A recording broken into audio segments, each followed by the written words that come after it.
सभी को सादर नमस्ते। मेरा नाम आकाश। आशा है आप सभी स्वस्थ होंगे। आज हम वर्तमान में उपस्थित हैं महर्षि दयानंद गुरुकुला वैदिक रिसर्च सेंटर में, और हम वर्तमान में यहाँ के पुस्तकालय लाइब्रेरी में उपस्थित हैं। और यहाँ वेद, ब्राह्मण ग्रंथ, उपनिषद से लेकर और बहुत सारे ग्रंथ यहाँ पे उपस्थित हैं। अंग्रेजी में भी पर्याप्त मात्रा में साहित्य है। तो आज हम आप सभी को पूरे लाइब्रेरी का, पुस्तकालय का दर्शन कराएंगे, अलग अलग विभागों का दर्शन कराएंगे। तो आप हमारे साथ बने रहिए। आइए हम आप सभी को वेद सेक्शन की ओर लेकर चलते हैं, जहाँ पे हम आपको दिखाएंगे कि हमारे पास कौन कौन से वेद हैं। तो ऊपर देखिए आप, प्रारंभ में हमारे पास वेद मंजूषा है। वेद मंजूषा के बाद ऋग्वेद संहिता है। ऋग्वेद के फिर भाष्य है, महर्षि स्वामी दयानंद जी का भाष्य है, आचार्य शायण का भाष्य है। और जो अंग्रेजी में भी विद्वान हुए हैं, उन्होंने भी चारों वेदों पे या अलग अलग वेदों पे अपने अपने भाष्य किए हैं। तो भी अलग अलग प्रकार के भाष्य आपके सामने उपस्थित हैं, जिससे आप एक तुलनात्मक अध्ययन कर सकें वेद के अर्थों के विषय में। अब आगे चलते हैं, वेद से आगे वैदिक। जो वेद के मंत्र होते हैं, वेद के मंत्र के अर्थ होते हैं, तो एक एक सूक्त को लेके, एक एक मंडल को लेके, एक एक मंत्र को लेकर, अथवा एक एक वेद का उसका सार रूप में अर्थ किया गया है। तो वे सभी ग्रंथ आपको यहाँ मिलेंगे। ऊपर आपको मिल जाएगा जो ऋग भाष्य है, उसका पदार्थ का भी कोश है, वो मिल जाएगा। उसके बाद फिर ऋग्वेद में आचार सामग्री, और ऋग्वेद में आचार सामग्री ऋग्वेद का जो संक्षिप्त रूप है, जिसमें आप ऋग्वेद के बारे में जान सकते हैं। यजुर्वेद ज्योति है, यजुर्वेद सार है। आगे बढ़ेंगे, अथर्ववेद का भाष्य है, अथर्ववेद ज्योति है। वेदों में आयुर्वेद, अथर्ववेद का बृहद अध्ययन, ऐसे करके फिर हमारे पास पद अनुक्रम कोश है, जिससे हम पद के अनुसार से भी उस जो विशेष पद है उसको ढूंढ सकते हैं वेद में, कि वो कहाँ पर आया है, किस अर्थ में आया है। और यहाँ पे आगे जाएंगे, देखेंगे आप, वैदिक कोश हमारे पास उपस्थित है। वेदों का दिव्य संदेश, वेद मीमांसा, वेदवाणी, जीवन के मोड़, वेदों में विज्ञान, व्हाट इज वेदास, वेद और वेदार्थ, वेदों की ओर, मातृभूमि वैभव, वेद सौरभ, वेदों में स्त्री, और जो धर्म है, गृहस्थ के धर्म है, वानप्रस्थ के धर्म है, ब्रह्मचारियों के धर्म है। तो वेद से संबंधित जो मंत्र से अर्थ लिए गए हैं, तो वो सभी आपको अर्थ इस सेक्शन में मिलेंगे। आगे बढ़ते हैं। यह है हमारा उपनिषद एवं दर्शनों से संबंधित जो साहित्य है। सबसे ऊपर देखेंगे आप, हमारे पास औपनिषदिक पदानुक्रम कोश है। कोश से फिर आगे बढ़ेंगे तो हमारे पास उपनिषद है। अलग अलग जो भाष्यकार हुए हैं, अलग अलग विद्वान हुए हैं, उनके अलग अलग भाष्य हैं। यहाँ पे देख सकते हैं, पंडित भीमसेन शर्मा जी का है,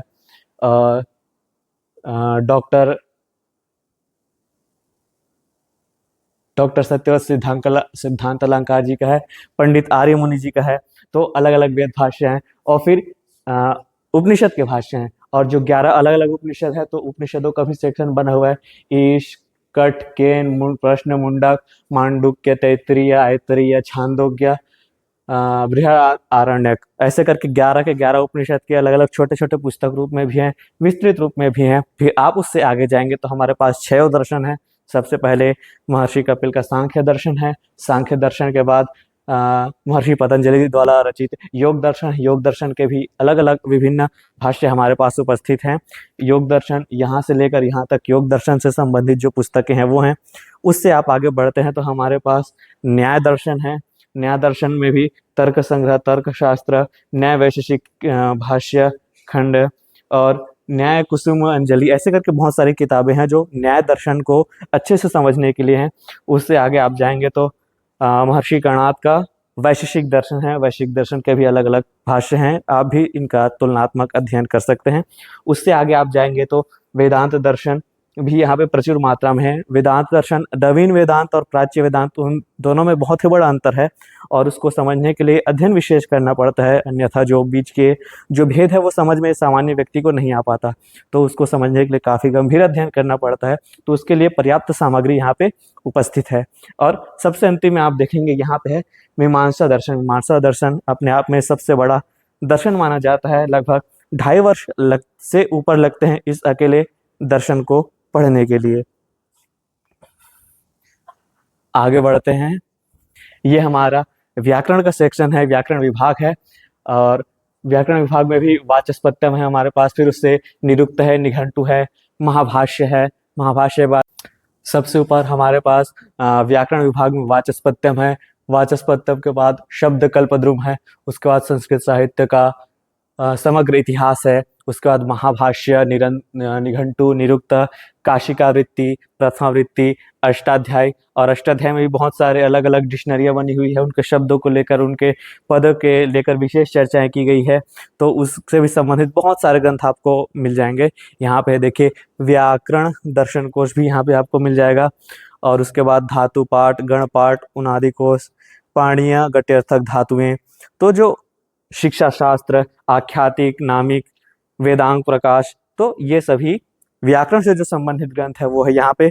और यहाँ पे सिद्धांत कौमुदी भी है हमारे पास, अध्ययन करना चाहें तो इसका भी अध्ययन कर सकते हैं व्याकरण को समझने के लिए। और तुलनात्मक अध्ययन अवश्य करना चाहिए जो लघु सिद्धांत कौमुदी है और जो पाणिनि के व्याकरण है उसमें, क्योंकि दोनों में एक अंतर है जो सामान्य व्यक्तियों के समझ में नहीं आता, लेकिन अगर विशेष अध्ययन किया जाए तो आप उनके बीच में जो अंतर है उसको बड़ी ही अच्छी से समझ सकते हैं और उसका लाभ प्राप्त कर सकते हैं। फिर उसके बाद आप आगे जाएंगे तो यज्ञ से संबंधित जो यज्ञ के लाभ है, जो उससे पुण्य होता है, उसके क्या फल होते हैं, क्यों करना चाहिए, कब करना चाहिए, कैसे करना चाहिए, इससे संबंधित बहुत सारी हमारे पास किताबें हैं। यज्ञ मीमांसा, संध्या से समाधि, ईश्वर उपासना विधि, अग्निहोत्र प्रकाश। तो इन सब की जो विधियां हैं, जो सबके फल हैं, तो उन सब से संबंधित जो पुस्तकें यहाँ पे क्रम से रखी हुई हैं। और उससे अगर आप नीचे जाएंगे तो हमारे पास कोश भी हैं। उर्दू हिंदी कोश, संस्कृत हिंदी कोश, संस्कृत अंग्रेजी कोश, त्रिभाषी कोश, अलग अलग प्रकार के कोश हैं। अब आइए, अब हम आ चुके हैं आर्ष साहित्य विभाग में, जो सबसे बड़ा है, जिसकी सबसे अधिक सामग्री हमारे पास है। तो सबसे पहले आप देखेंगे आर्य समाज का इतिहास और संस्कृत वाङ्मय का बृहद इतिहास। और आर्य समाज से संबंधित जितने भी आपको पुस्तकें हैं यहाँ पे मिल जाएगी, चाहे वो मनुस्मृति हो, उससे पहले के भी जो ग्रंथ, जो मनुस्मृति है, याज्ञवल्क्य स्मृति है, शुक्ल नीति है, विदुर नीति है, चाणक्य नीति है, पंचतंत्र है, हितोपदेश है, वैराग्य शतक है, भर्तृहरि शतक है। और फिर इससे जो स्वामी जी की जीवनियाँ हैं, अलग अलग लोगों द्वारा लिखी हुई है, वो अलग अलग जीवनियाँ हैं। उसके बाद सत्यार्थ प्रकाश है, अंग्रेजी में है, हिंदी में है, अलग अलग भाषा में सत्यार्थ प्रकाश है। फिर उसके बाद स्वामी जी के जितने ग्रंथ हैं, ऋग्वेद आदि भाष्य भूमिका, फिर उसका भी जो भाष्य है भूमिका भास्कर वो, और संस्कार विधि से संबंधित अनेक पुस्तकें यहाँ पे हैं। दयानंद ग्रंथमाला है, स्वामी जी के पत्र और व्यवहार, पत्र व्यवहार जो था वो भी है यहाँ पे। आर्याभिविनय है, दयानंद संदर्भ कोश भी है कि स्वामी जी ने कौन सा वाक्य किस अर्थ में कहाँ पे उपयोग किया था, उसके लिए ये किताब सर्वोत्तम है। और इसी तरह से और आप आगे जाते जाएंगे तो निर्णय के तट पर, ये एक पूरा समूह है, इसमें शास्त्रार्थों का जो आर्य समाज के विद्वानों द्वारा किया गया है समय समय पर। और इससे आप आगे जाएंगे तो स्वामी श्रद्धानंद जी, पंडित लेखराम जी, बंदा वीर वैरागी और भाई परमानंद, श्री कृष्ण चरित्र, रामचरित्र, लेखराम। सो बहुत सारे जो हमारे क्रांतिकारी हुए हैं, श्रेष्ठ पुरुष हैं, महान पुरुष हैं, तो उन सभी की जीवनियाँ यहाँ पे हैं। इससे आप आगे जाएंगे तो जो अलग अलग विषय को समझने के लिए अलग जो पुस्तकें हैं, छोटी छोटी पुस्तकें, वो आपको यहाँ पे मिल जाएंगी। शंकर समाधान हो गया, धर्मोपदेश हो गया, बृहति ब्रह्म मेधा हो गया, जीवन दर्शन हो गया, वैदिक संग्रह एवं व्याख्या हो गई। तो इधर पूरा साहित्य जो है ये आर्य समाज का साहित्य है, जिसमें आपको वेदों के, उपनिषदों के, दर्शन की बातें हैं जो बहुत अच्छे से सरल रूप में आप सभी को अब उसमें से देखकर पढ़ सकते हैं, पढ़ा सकते हैं, समझ सकते हैं। और इसके ठीक आर्ष साहित्य के ठीक पीछे जो सेक्शन है, तो उससे जो अतिरिक्त आर्य समाज का साहित्य है वो यहाँ पे त्रैतवाद और विशिष्ट अद्वैतवाद और शास्त्र, नवीन जो प्राचीन शास्त्र हैं वो, कुरान प्रकाश, वैदिक कर्मकांड, और जो भी वैदिक साहित्य से संबंधित आपको किताबें हैं, पुस्तकें हैं, वो आपको इस विभाग में मिल जाएंगी। इससे ऊपर आप जाएंगे तो ऊपर हमारे पास पुराण भी है। बहुत सारे जितने भी पुराण है वो ऊपर रखे हुए हैं। अग्नि पुराण हो गया, मत्स्य पुराण हो गया, वामन पुराण हो गया, कुर्म पुराण हो गया, नरसिंह पुराण हो गया, भागवत पुराण हो गया। और संस्कृत वाङ्मय में पुरुष, नारीअंक, भक्त चरितांक, ऐसे करके बहुत सारी जो पुस्तकें हैं जो हिंदी साहित्य से संबंधित है। कथा सरित सागर है, और कालिदास की जो ग्रंथावली वो हैं, जो ब्रज भाषा से संबंधित समझने के जो कोश हैं वो हैं। और यहाँ पे कर्मकांड प्रदीप है, और कुरान और बाइबल भी है, आप इनका भी तुलनात्मक अध्ययन कर सकते हैं। चलते हैं, आगे बढ़ते हैं। ये जो सेक्शन हम देख रहे हैं, इसमें है रामायण, महाभारत और भगवत गीता। सबसे ऊपर आप देखेंगे कि महर्षि वाल्मीकि द्वारा जो रचित है वो यहाँ पे रामायण है। और जो विभिन्न रामायण है, जैसे एक अद्भुत रामायण है वो है, और रघुवंश महाकाव्य भी है, कंब रामायण है। तो ऐसे अलग अलग जो कथाएं प्रचलित हैं, या जो अलग अलग नाम से समाज में पुस्तकें हैं, वो भी आपको यहाँ पर देखने को मिल जाएगी, पढ़ने को मिल जाएगी। और ये भी छोटे छोटे रूप में जो रामायण है उससे संबंधित जो जो बातें हैं, जैसे मानस पीयूष है, विनय पत्रिका है, रामायण दर्पण है, ऐसे करके छोटे या अथवा बड़े रूप में रामायण के बहुत सारे यहाँ पे पुस्तकें उपलब्ध हैं जिनको आप पढ़ सकते हैं। उसके बाद आप आगे बढ़ेंगे तो यहाँ पे महाभारत हिंदी अनुवाद सहित महाभारत है 6 खंडों में। फिर उसके बाद महाभारत का पद अनुक्रम कोश भी है यहाँ पे, जिससे कि हम अगर किसी विशेष पद को ढूंढना हो महाभारत में कि कहाँ पे है, किस अर्थ में, तो इसके माध्यम से ढूंढा जा सकता है। अंग्रेजी में भी है, हिंदी में भी है। और विदेशी के विद्वान हुए हैं जिन्होंने अंग्रेजी में भी उनके अर्थ किए हैं, तो वो भी आपको यहाँ पे मिल जाएंगे। भारत के भी कुछ विद्वान हैं जिन्होंने अंग्रेजी में अर्थ किए हैं, वो भी आपको मिल जाएंगे। और फिर उससे भी छोटे जाएंगे तो और भी छोटे छोटे भाग, महाभारत ज्ञान कोश जो है वो भी है, महाभारत सूक्ति सुधा है, और महाभारत में शिष्टाचार है, महाभारत खंड है। तो ऐसे करके जो महाभारत के सिद्धांत है उससे संबंधित जो किताब है वो आपको इस विभाग में मिलेंगी। उससे आप आगे जाएंगे तो ये भगवत गीता का सेक्शन है, विभाग है। यहाँ पे जो श्रीमद् भगवत गीता है वो अंग्रेजी में, हिंदी में अलग अलग विद्वानों द्वारा जो अलग अलग अर्थ किए गए हैं, तो सभी आपको इस स्थान पर मिल जाएंगे। श्रीमद् भगवत समीक्षा है, जो आर्य समाज के विद्वान हुए उनके हैं, जो विदेशी विद्वान हुए हैं उनके हैं। तो बहुत सारे भगवत गीता से ही संबंधित जो पुस्तकें हैं, ये समस्त विभाग उसी के लिए है। यहाँ पे देखिए वैदिक गीता है, गीता संग्रह है, श्रीमद् भगवत गीता है, गीता और वेद है। तो ऐसे करके ये सभी जो पुस्तकें हैं ये गीता से संबंधित है। और ये हमारे पास यहाँ पे बैठने की भी व्यवस्था है कि कोई अगर पुस्तकालय में आता है तो पुस्तकालय में आके अपने स्थान पर बैठकर पुस्तकें पढ़ सकता है। प्रकाश की भी, लाइट की भी उत्तम व्यवस्था है, जिससे कि पढ़ने में कोई बाधा ना हो। ऐसे करके 1 2 3 4 टेबल इधर भी लगे हुए हैं। और अब हम आपको दिखाते हैं बिक्री विभाग। अभी हम आ चुके हैं बिक्री विभाग में, महर्षि दयानंद गुरुकुला गयाना के। तो आप इस ओर देख सकते हैं, ये है अपने गीत। ये संग्रह है भारत में जो कथाएं, जो गीत प्रचलित हैं, तो उनका अंग्रेजी रूप में अनुवाद किया गया है, जिससे अंग्रेजी जो जानने वाले हैं वो भी उनको पढ़ सकें, उनका लाभ ले सकें। और यहाँ पे प्रचुर मात्रा में ये जो गीत हैं ये यहाँ पे, अभी आप ये सभी पुस्तकें देख रहे हैं। तो कैमरामैन ये सभी पुस्तकें एक बार आप बारीकी से हमारे प्रिय दर्शकों को दिखा दीजिए। ये समस्त जो आप देख पा रहे हैं ये अपने गीत हैं। और अपने गीत से नीचे आएंगे तो ये हमारे जो गुरुजी हैं डॉक्टर सतीश प्रकाश जी, उनके द्वारा लिखित भगवत गीता अंग्रेजी में उनके जो अर्थ हैं वो बताया गया है। फिर यहाँ पे जो बच्चों के लिए जो उनको प्रिय लगता है, जो रंग बिरंगे चित्र के माध्यम से महाभारत है, रामायण है, और उधर भी अनेक पुस्तकें हैं। और इस ओर देखिए, इस ओर है James of from the Rigveda, मतलब जो चुनिंदा मंत्र हैं उन मंत्रों के अर्थ हैं। ऊपर आप कोनों में देखेंगे आर्य संस्कार प्रदीप है। तो जो 16 संस्कार को जो अंग्रेजी भाषा से जो पाश्चात्य जगत में काफी प्रचलित है, तो वो ये पुस्तक है। और यहाँ पे जो ये इधर पढ़ते हैं गुरुकुल शिक्षा हिंदी पाठ्यक्रम, जो हिंदी नहीं जानते, जो अंग्रेजी ही जानते हैं, तो उनको हिंदी पढ़ने के लिए, समझने के लिए पुस्तक है। यह है आर्य सत्संग प्रदीप, जिसके माध्यम से हम यहाँ पे हवन करते हैं। तो इसमें अनेक सारे गीतों का संग्रह है, मंत्र के हिंदी और अंग्रेजी दोनों में अर्थ हैं, जिससे जो पाश्चात्य लोग हैं जो हिंदी नहीं जानते वो भी हवन कर पाए। और ये है रामचरितमानस है, what it can teach us. तो रामचरितमानस जी का जो अर्थ किया गया है इसमें। और ऐसे ही सत्यार प्रकाश भगवत गीता है। तो ये बिक्री विभाग है, ये जो पुस्तकें हैं यहाँ पे बिक्री के लिए उपस्थित हैं। आइए आगे बढ़ते हैं।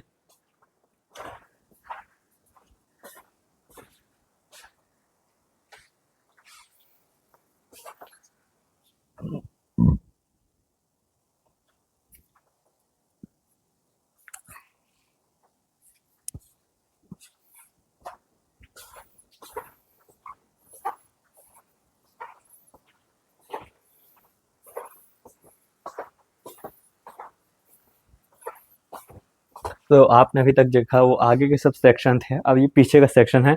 तो यहाँ पे अंग्रेजी भाषा में जितनी किताबें हैं जो उन विषयों से अलग है या थोड़ी मिलती जुलती हैं, वो किताबें पुस्तकें आपको यहाँ पे मिलेगी। तो सबसे पहले आपको मिलेगा इंसाइक्लोपीडिया है, डिक्शनरी है, शब्दकोश है, संस्कृत इंग्लिश शब्दकोश हैं, और अंग्रेजी भाषा को सीखने के लिए यहाँ पे बहुत सारी किताबें हैं जिसे पढ़ के हम अंग्रेजी सीख सकते हैं। कुछ समय फ्रेंच के लिए है, लैटिन के लिए है, जर्मन के लिए है, और ऐसी पुस्तकें जो संस्कृत में हैं लेकिन जो अंग्रेजी जानते हैं वो उनको पढ़ पाए तो उनके लिए ये किताबें हैं। उनकी हिंदी सीखने के लिए ये जो किताबें हैं, टीच योर सेल्फ हिंदी, ऐसे करके बहुत सारी किताबें हैं जिसे जो अंग्रेजी जानने वाले हैं वो हिंदी सीखते हैं, पढ़ते हैं। फिर यहाँ पे इंसाइक्लोपीडिया ऑफ इंडियन फिलोसॉफी है।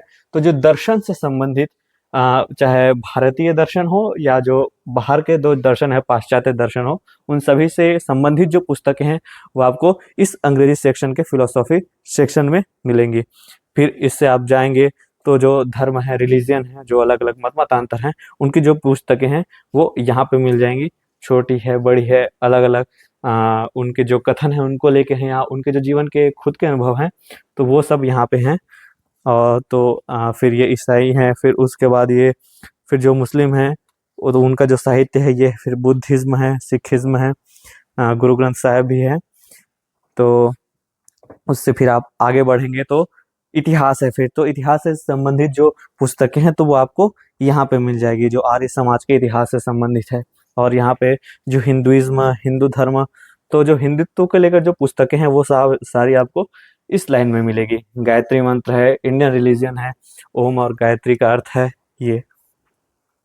उससे आगे बढ़ेंगे तो ये जो वेद या भारत से संबंधित जो इतिहास के कुछ ग्रंथ है, तो ऊपर वो इतिहास के ग्रंथ भी हैं जो विश्व के भी इतिहास से संबंधित है, भारत के भी इतिहास से संबंधित ऐसी पुस्तकें हैं। और उसके नीचे आप आएंगे तो ये जो गयाना के इतिहास से संबंधित पुस्तकें हैं वो यहाँ पे हैं। उससे नीचे आएंगे तो ये जीवनियाँ हैं कुछ जो अंग्रेजी में है, जैसे महात्मा गांधी की है, सरदार वल्लभ भाई पटेल की है, मीराबाई की है, और बिपिन चंद्र की है, लाजपत राय जी की है, स्वामी विवेकानंद जी की है। तो ऐसी करके जो अंग्रेजी में जीवनियाँ हैं वो आपको यहाँ मिलेंगी। उससे नीचे आएंगे तो ये जो विदेशी लेखक हुए हैं उन्होंने जो अलग अलग पुराणों पे अर्थ किए हैं, या जो अलग अलग भगवत गीता है उस पे अर्थ किए हैं, लिंग पुराण है उस पे अर्थ किए हैं, तो ये सभी साहित्य जो है ये अंग्रेजी में है। और ये सभी कुछ हार्वर्ड से छपी है, कुछ मोतीलाल बनारसी दास से पुस्तकें ये छपी हैं, और ये सारी बहुत अत्यंत महत्वपूर्ण पुस्तकें हैं तुलनात्मक अध्ययन करने के लिए। उससे आगे हम जाते हैं तो जो कथा कहानियां होती हैं अंग्रेजी में, तो वो ये सारी हैं जिसको हम कॉमिक्स कहते हैं, कॉमिक्स बोल सकते हैं या नॉवल बोल सकते हैं। तो ये सभी प्रचुर मात्रा में अंग्रेजी में नॉवेल्स यहाँ पर उपस्थित हैं।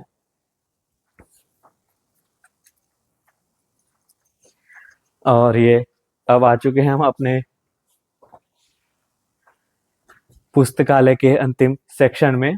और ठीक वैसे ही जैसे वहाँ पे रामायण महाभारत पुराण को लेकर जो भी चर्चा थी, तो वैसी और किसी संस्थान ने भी उस पर शोध किया है, तो उसकी किताबें भी यहाँ पे ऊपर जो लाल रंग में देख सकते हैं वो प्रचुर मात्रा में ऊपर उपलब्ध हैं। उसके बाद the cultural heritage of India है यहाँ पे। फिर जो कालिदास हुए हैं, महाकवि कालिदास, उनकी भी जो रचनाएं हैं जो अंग्रेजी भाषा में जो रूपांतरित की है, ट्रांसलेट की गई है, वो वहाँ पे उपस्थित हैं। तो और उसके बाद फिर जो भारत से संबंधित किताब है, जो बुद्धि को बढ़ाने वाली किताब है, द विजडम हो गया, और जो भारत के संगीत से संबंधित है, म्यूजिक हो गया, या जो कबीर के दोहे हैं वो हो गया, वो सारे अंग्रेजी में यहाँ पे उपस्थित हैं। और जो कार्य के हैं स्वामी विवेकानंद जी ने, तो उनके कार्यों की श्रृंखला भी यहाँ पे है किताबों के, पुस्तकों के रूप में। फिर यहाँ पे और अलग अलग साहित्य है जीवन को लेकर, दर्शन को लेकर। ओशो महान दार्शनिक हुए हैं, उनकी भी किताबें यहाँ पे उपलब्ध है। और ऐसे ही करके अलग अलग विषयों को लेकर यहाँ पे किताबें हैं। और फिर आप उससे नीचे आएंगे तो ये कुछ गणित से संबंधित, कुछ भूगोल से संबंधित, जियोग्राफी से, हिस्ट्री से संबंधित, सिविक्स से संबंधित, और ऐसे जो सृष्टि विज्ञान को समझने में जो सहायक पुस्तकें होती हैं वो यहाँ पर है। इससे आप आगे जाएंगे तो यहाँ पे सब ये सब चित्रों से भरपूर पुस्तक है, जिसमें अलग अलग विषयों से संबंधित बहुत सारे चित्र हैं। तो ये सभी चित्र से भरे हुए हैं, तो जो चित्र के माध्यम से समझते हो तब समझने में अधिक आसानी होती है, सहायता होती है, तो उसके लिए ये किताबें हैं। और सबसे अंतिम में जाएंगे तो यहाँ पे अनेक पत्र पत्रिकाएं हैं जो कुछ आर्य समाज की भी है, जो साप्ताहिक होती थी, पाक्षिक होती थी, मासिक होती थी, वो भी हैं, और अन्य भी जो पत्र पत्रिका हैं, तो उनका समूह यहाँ पे है। तो प्रिय दर्शकों, ये है हमारे महर्षि दयानंद गुरुकुला के मध्य जो उपस्थित पुस्तकालय है, ये उसका वैभव है। आप सभी हमारे साथ बने रहे, ये दर्थ आप सभी का धन्यवाद, सादर अभिनंदन, नमस्ते जी।